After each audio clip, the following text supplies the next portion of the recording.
All right, welcome to the next episode of Brain Hope Reality.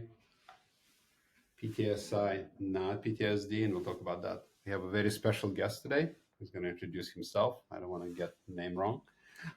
We're going to be talking about PTSD/PTSI. We're going to be talking about what veterans are dealing with currently and how things are coming. Welcome. Thank you for having me, Doctor. I appreciate it. My name is Juan Perez. A lot of you might know me as JP, the veteran coach on social media. And I really appreciate being here. This is day 2 for me. So day 1 was the first shot. And I want to say that I do feel the difference, but I also am waiting to see how much more change I see. A little bit about me. Proof is in the pudding, right? Yeah, absolutely. Simple. So a little bit about me, if you don't mind if I... Please. I was born here in Chicago. I joined the Marine Corps at 18 because I was a misfit in every area of my life. I've been in some sort of service-related field for the past, since I was 18, I'll put it to you that way.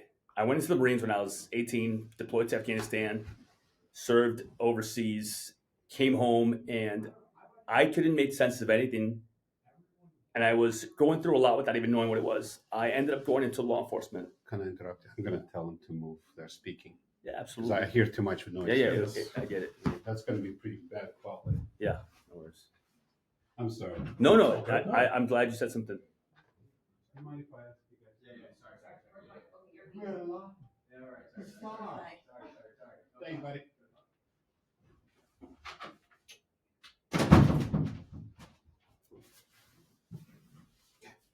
Go ahead. Let's start again. I'm sorry. It's okay. No, it doesn't bother me. We're good now. No more noise. Okay. So tell us your background. A little bit about me. I was actually born in Chicago. I joined the Marine Corps at 18 because I didn't know what else to do in my life at the time. I was diagnosed with ADHD at the age of 24, way after the military. And I think that had a lot to do with the fact that I was looking for order. And then I went to the Marine Corps, and it provided me order, but it also provided me a lot of chaos. What I like to tell people is that the best decision I ever made was to go into the military, and the second best decision I ever made was to get out of the military. However, what I ended up doing after that is I went into law enforcement. So I served in the Chicago Police Department for the last 10 years, and that prevented me from healing because I stayed in a very chaotic environment. And I think that one of the things that we're going to talk about today is PTSI versus PTSD, right? You know it. Hold on. Show us our pens. We got pins. Okay, we got blink. And the reason why I think that this word is very scary for a lot of veterans is because I was under the impression that I couldn't say the P word if I ever wanted to go into law enforcement. So for 5+ years, I didn't talk about that. I didn't get seen. I didn't get help. I ignored it. And I think we're going to talk about some of that stigma today.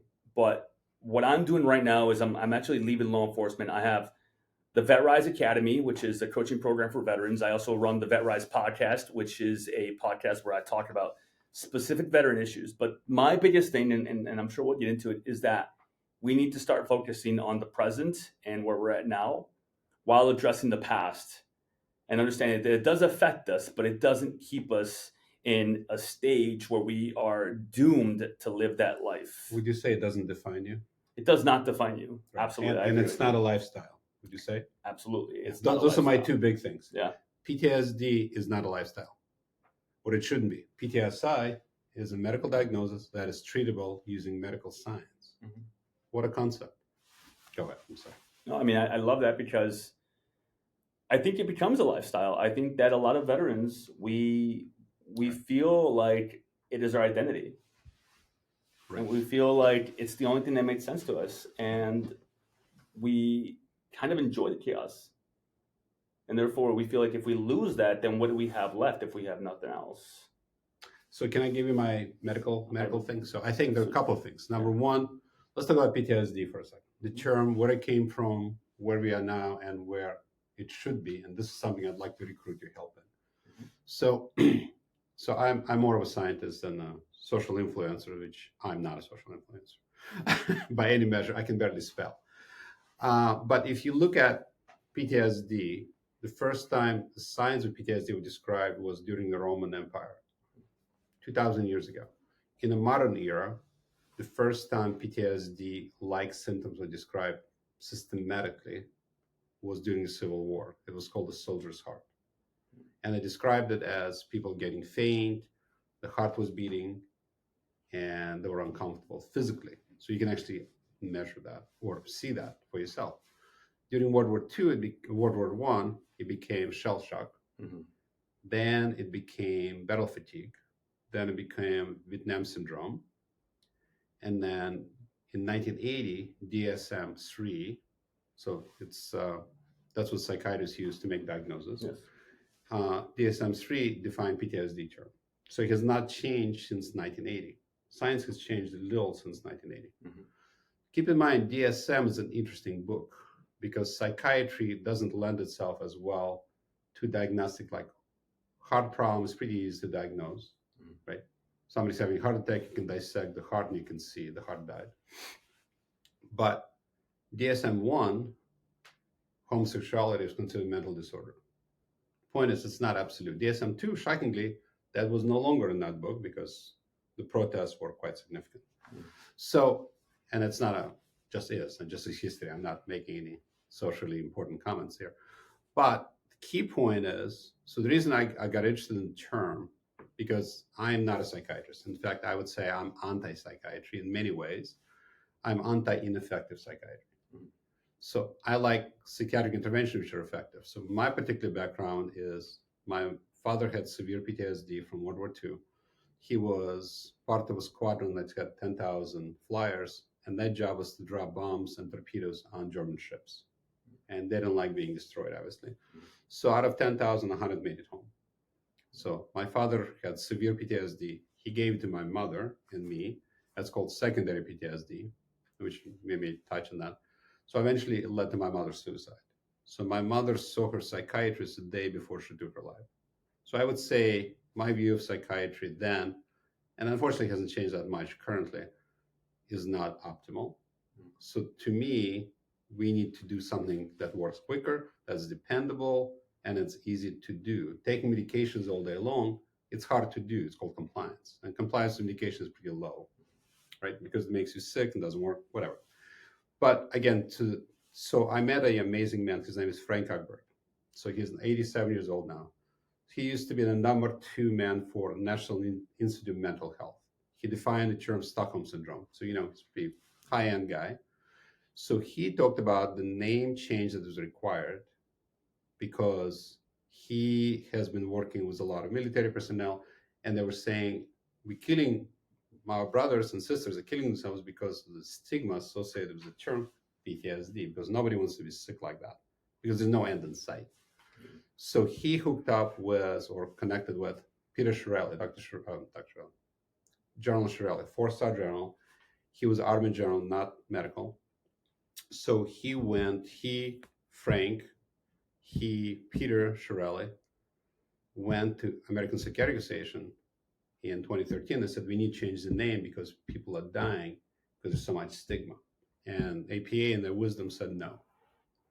So in 2023, I did the study. What happens, we asked 3,000 people, said, if you have a name change, will there be a change in how you get care? And they said yes. Mm-hmm. So the bottom line is, if you can reduce the stigma, people will get care and they won't die. Yeah. That's pretty straightforward. So I went to the APA and I said, this is information. This is what we need to change it. And the requirement for the APA to change the name is to demonstrate that current name causes harm. Reasonable. Yeah. So I said, well, this is what it's doing. This is a statistic. This is the numbers. This is everything. Keep in mind, APA has changed a number of other terms. For example, learning disability was changed to learning differences because it caused stigma. Mm. They've done it between DSM-4 and DSM-5. So you'd think there's many more people with PTSD or PTSI than learning disability. Yeah. But they changed that, but they wouldn't change PTSD. Interesting. So there's a lot of interest, and there's a lot of interesting reasons why it doesn't change, but I'm not trying to speculate. I'm just telling you that's what happened. Yeah. If you'd like to see that whole detail, including Peter Chiarelli's testimony, it's all on the website, itsptsi.com. Very specific, no craziness. I gave a presentation about this at the American Psychiatric Association in 2023, last year. And they're like, oh yeah, thank you very much for sending the information. Goodbye. We're not interested in we're not changing nothing. So one, I would love to change the name. Yeah. Because the reason for changing the name, not only do we need good therapeutic treatments, which we'll talk about, I know something about that, but we need to have people that realize that PTSD is something you don't need to live with, that there is a way out of it. That to me, PTSD and a broken leg is the same thing. You should be able to diagnose it. You should be able to treat it. Yeah. Consistently, right? So a broken leg in a dog, for example, looks the same as a broken leg in a human. X-ray shows a broken leg. Easy, right? You put a cast on. You don't say, hey, rub some dirt in and start running up and down. Right. So I treated a dog successfully for PTSD. Took away his PTSD symptoms. There were experimental publications about using rat treatment, using steroids, stuff I do on rats, and it seems to work for PTSD. Yeah. The point is a biologic. And actually, the last thing to remember, when people say PTSD is an invisible wound. Yeah. My answer to that, it's invisible if you have the wrong scanner. If you have advanced scanners, like PET scans, you can actually see the brain, PTSD. Shocking. So my point is, if you could see it in a scanner, there was a study done in Long Beach, California. They did stellate ganglion block stuff I do. Yeah. They were able to demonstrate a reversal of the part of the brain that controls PTSD called the amygdala after the block. Wow. Isn't that bizarre?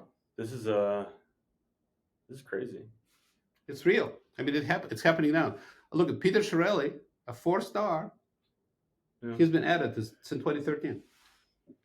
So I'm a veteran I'm an OEF veteran, deployed to Afghanistan, saw a lot of things.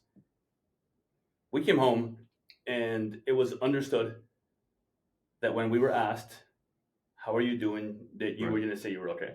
Yeah. Because number one, it was understood that you were not going to be a liability to your unit. And number two, that if you said that you were not okay, that something bad would happen. You had no idea what it was. They never explained it to you. Granted, I was 21 years old at the time. But this is how everyone felt. Right. And I'm sure it wasn't just only in the Marine Corps. I'm sure it happened in all branches. I'm sure it happened everywhere. But it's because we don't understand any of this. Because nobody talks about it. Well, look at this. This is Special Forces from Canada. Mm-hmm. They have the same problems. I've treated a bunch of first-year operators here. Yeah. We've treated some people in Australia. Yeah. It's across services, across globe. It doesn't matter. Yeah. In Russia, PTSD used to be called Chechnya syndrome. Symptoms: increased suicide rate, depression, all of that. There's no difference. Yeah. There's no difference where the trauma came from. I'm sure now it's going to be Ukraine syndrome next. Yeah. Whatever. Plus, I've trained doctors in Ukraine. They're starting to do them in Ukraine. Yeah. Not in Russia. That's wonderful. I draw my line somewhere. Yeah. No, I hear you. So, as a veteran, infantry, I was a scout sniper. I got out, and I think one of the things, and I think this will resonate with you, is that, and I'm sure you've seen this and heard this, but we have been expected to perform on our own, individually, singularly, whether we're part of a team or we are a team leader or a sergeant. We have been held to this standard by the unit, by our leadership, by our platoon. And then we get out and it's just us, which means that we still need to do that. And I think that admitting or saying that we have PTSD feels like a weakness. PTSD. So, correct. We'll get it back. But my point is that that's the way that the language has been told to us. Yeah, that's the word. Yeah. And because we don't acknowledge it, because for the longest we are in denial, we don't want to address it. Instead, it comes off as anxiety, depression, failed marriages, drinking. I did all these things, right. All of them. And I did not like who I was, but I felt like, well, I have to love myself because I was a Marine, I was a scout sniper, I was in Afghanistan. And at some point, something flipped for me. And I started addressing it. I started getting help. But just like you said, the moment that I accepted that I had PTSI, seen as PTSD, you're right. I felt like, well, now it's a lifelong thing for me. This is something that I will have to suffer with it's a or lifestyle. deal with forever. And I think that also hurts just as much as it was hurting before when I wasn't addressing Can it. I tell you it's worse? And I'll tell you why. Yeah. The reason my mother took her life because she lost hope.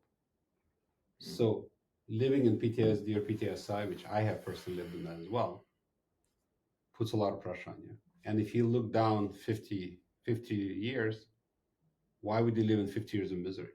Yeah. If you take away the hope, what's the reason for living? I mean, that's how I see it, because notice the name, right? Yeah. So to me, you need to have hope to be alive. So if you don't have that, you can have all the accolades and all this, but if you know inside you're full of shit and you have all those symptoms, which are very painful, and there's no comfortable place anywhere. You can't sleep right. Your mail equipment doesn't work so good. You're going to have heart attacks, all of that. That is why there is now interventional psychiatry, which Starlight is part of it. We'll talk about that. I think this hope is huge. Yeah. Because, if you look down, it's like, okay, I'm doing fine. I don't have to suffer for 50 years. That's what my mother was telling me. It's like, I'm suffering. It feels every day feels like it takes all the effort I have just to put one through another. Yeah. Which is a hell of a way to live, right? That's a hell of a way to live. Yeah. So we're gonna work on helping you today.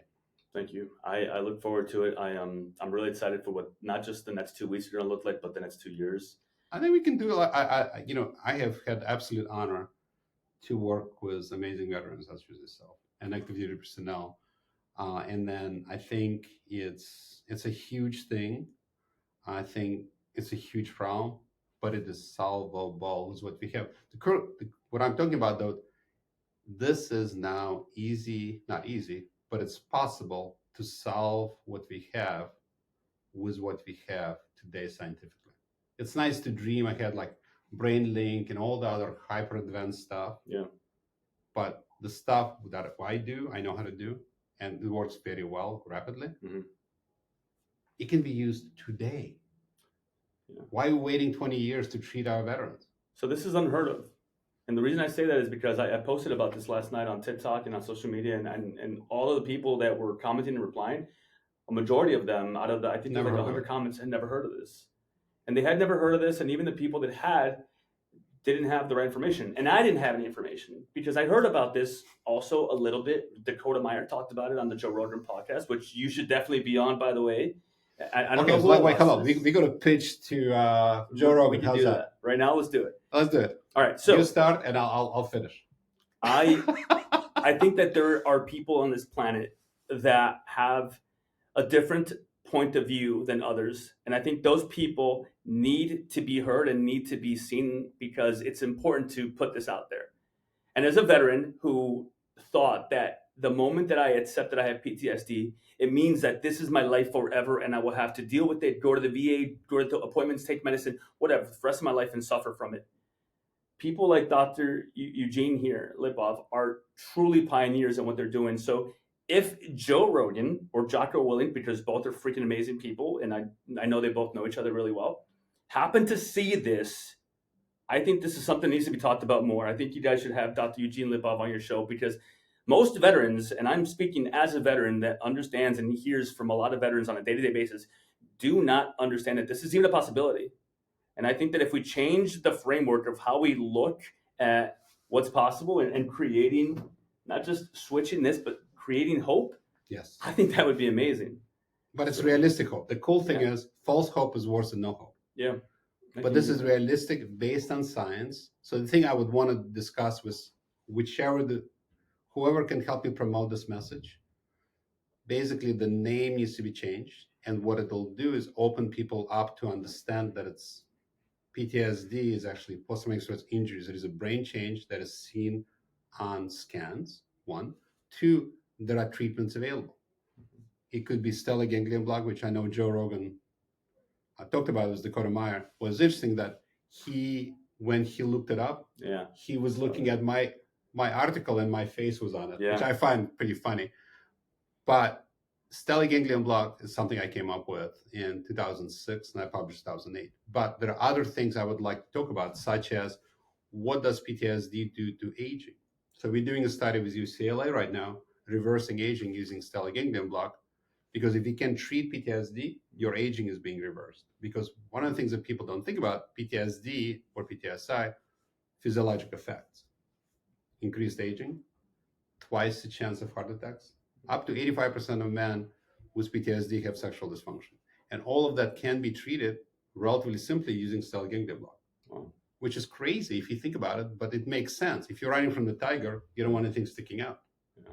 Right? If your sympathetic system is overactive, you don't want that. That's a bad thing. Yeah. So people who have the biggest platforms, or even 20 people with have platforms, whatever. But I think the name needs to be changed. And the more people talk about it, the quicker. I have tried everything I possibly could to talk to the American Psychiatric Association. I filled out all the science paper. I explained everything. They go, there's not enough data, not enough data. So let's say between your podcast, Joe's podcast, and whoever podcast, let's say there's 1 million or 10 million people fill out I have a little survey up online. Yeah. And then I'll take that survey and give it to the APA and say, hey, look how many people want this change. Change it, you will save lives. How often do you have a chance to truly save lives? Not that often. I think it's great to be entertained. It's great to learn things. But when you do things like that, that can actually change lives. I've heard people come and tell me, it's like, just the mere fact, I heard you've been talking about this PTSI thing forever. Just the mere fact I have changed my perspective, then I knew, because it doesn't make sense. Why would a shot in the neck do anything with PTSD, which is emotional whatever? I don't know. I don't know that either, because it's not an emotional whatever. It's just a brain change that any mammal can get PTSD. Yeah. You can get it in rats experimentally, consistently. You can do it in dogs, and you can do it in humans. Can we spend a short amount of time talking about what PTSD what happens in the neck specifically with the nerves that happens when you go through a traumatic event, such as being in a firefight, seeing someone die, being involved in something crazy? So how about if I tell you the whole story? Yeah, that'd be easier. So the question, what happens during trauma? What is PTSD, first of all? Physiologically. We're not talking about whatever, blah, blah, blah, fluffy. And what does stellate ganglion block do? Yes. Is that fair? That's fair. That's exactly what it is. Yeah. So you need to know a couple of structures to understand the biology. So there's a part of the brain called the amygdala. Mm-hmm. Amygdala controls fight and flight. And then, so fight and flight, again, amygdala. When something bad happens, amygdala lights up. Mm-hmm. And then it tells, for example, if an antelope is scared, if you scan its brain, the amygdala is overactive. And it says, okay, it's time to run. It tells the fight and flight nerve system to start running. Mm-hmm. Just how we're built, right?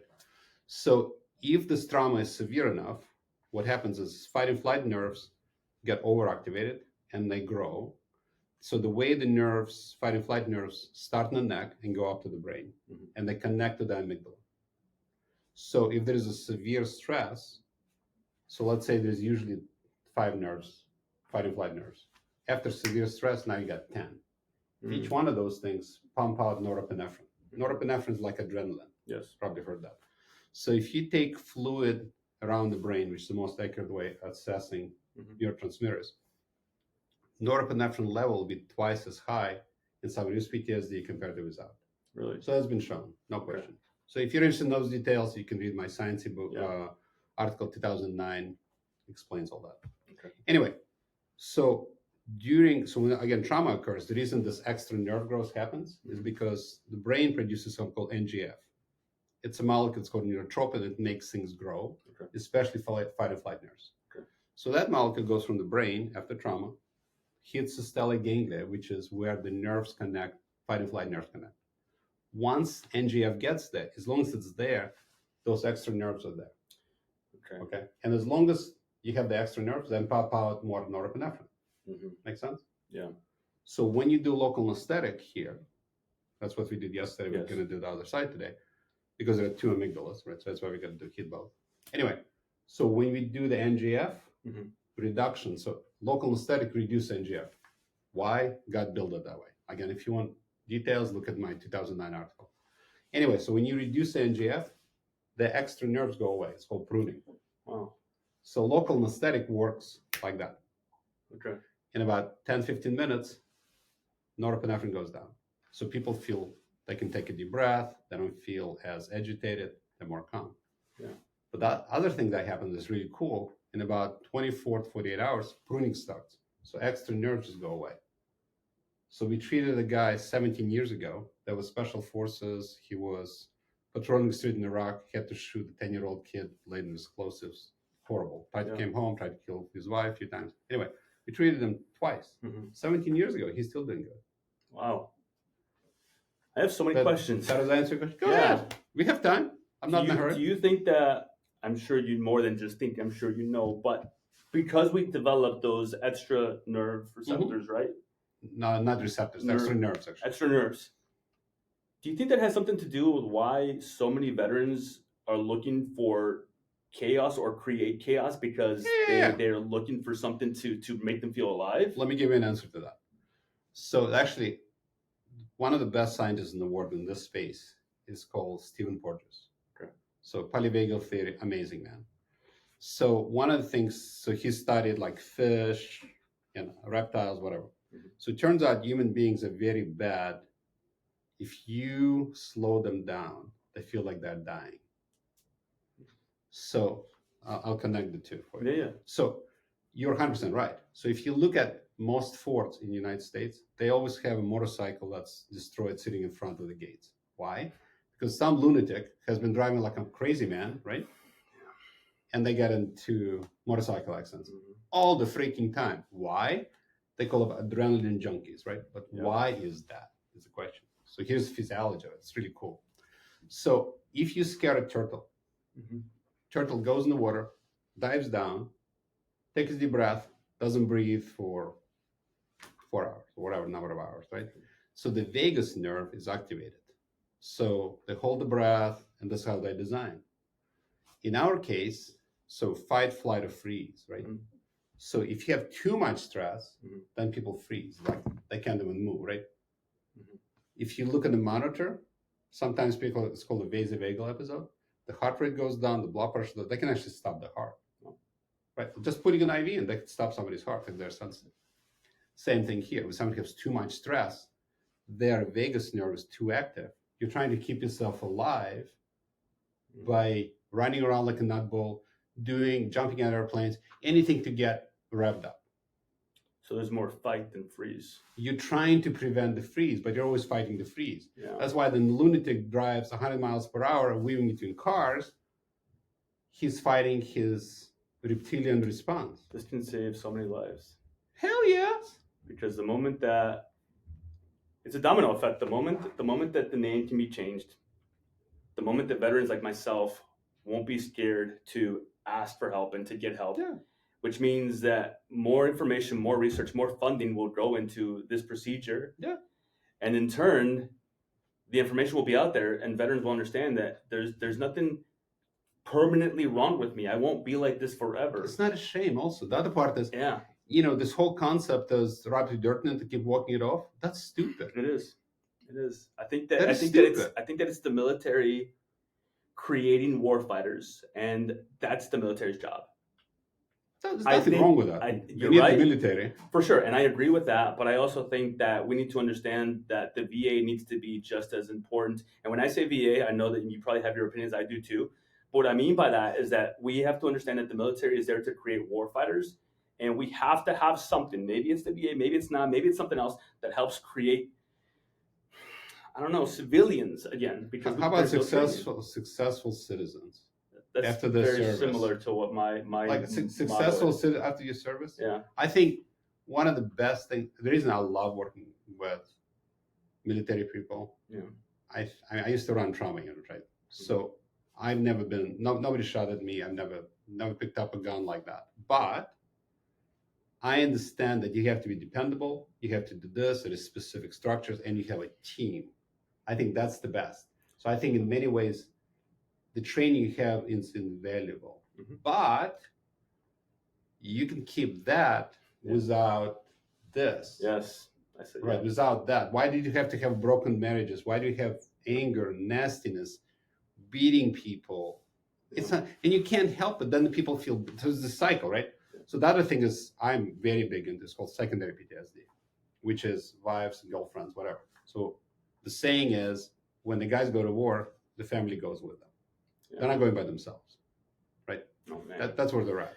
Whew. So you got to treat the guys. So I like to treat the guys, the wives, and the children, because it's all this cycle. This whole cycle of bullshit, if you could stop it, just going to be a much better life for everybody and more productive. And look what we have here. We have veteran, right? Because I treat kids too. Mother, small child. All of those people here can get PTSD. They all need help. People think, oh, no, 10 years old can't get PTSD. Horseshit. Sure you can. You know what's crazy to me? I'm going to share something with you that I think you'll find. I'm sure you know this, but I make videos online. I do my TikTok videos. You guys see them. The ones that are always just like they flip a switch for people, it's when I say something along the lines of, you're addicted to chaos because you were so used to it in the military. Yeah. Hundreds of comments with people saying, I've never thought of it that way. I didn't realize that that's what was happening. 100% right. And it's what happened to me. I didn't realize it either. Yeah. I got out. I went into law enforcement. I was drinking all the time. Right. I was smoking a pack of cigarettes a day. I was getting fat and nasty. But I was going so hard into my work that it was creating all these other problems. Failed marriages. Yeah. I was an asshole. I was a jerk to people. I wanted people not to respect me, but to fear me. Fear you, of course. Because I'm like, I'm a Marine. I'm a scout sniper. You got control. Exactly. No, I got it. And all of it fell apart, my man. All of it, doctor. And I'm at a point where I have none of those things in my life anymore. Because good for you. It took a lot of work, though. I bet. So much wasn't work. Easy. So much work. And I really feel like this is going to be, this procedure, that what we're doing here today, what we're talking about today, that's going to be the thing that helps me and other veterans get to that next level that maybe they never thought they'd be able to get to. Well, the whole thing is, think, I'm an asshole. You don't have to live with that. Right. But if you think of it, it's like, hey, my brain is shooting the wrong way. I was a nice guy before I went to Iraq. Now I'm a complete asshole. It's like, why? Well, you know what's it's great? Physiology. Hello. But you know what's hard about that, though? You don't know who you are when you're 18. So you don't know who you're coming back to be. But your family can tell you what you were like. For sure. But it's so hard. Like I think about it now, and it's like, doctor, I joined when I was 18. I went in and I got out, and it's I tell people that it's like you're moving to a new country. You have to learn the culture. You have to learn how to talk, how to speak, how to. I remember, just quick short story. Yeah. I remember yelling at a girl in a college class because she fell asleep. And for the past 5 years, whenever somebody fell asleep, you were all going to get in trouble. So you woke them up. So for 5 years, I've known this. I woke her up, and I thought I did nothing wrong. She left the room crying. It wasn't well received, is what you're saying.